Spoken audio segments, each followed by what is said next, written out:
In Nx, there is a one command, its name is remove parameters, which is instantly converts parametric model into non-parametric model. So parametric model is nothing but having some features in the respective part navigator history. Here the seven features is available. After double clicking some features, you can able to change the values of this. Suppose here I am going to change the value 80.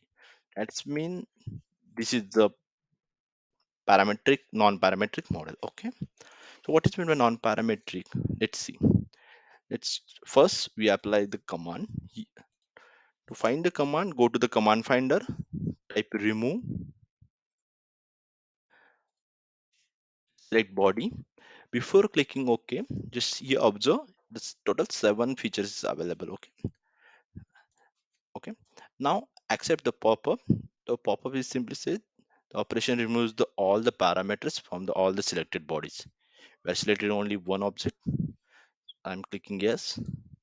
After clicking yes, only the one body is present. That means there is no single features is available after clicking OK by using remove parameters command. Okay, that is the remove parameter command in Nx. Thank you.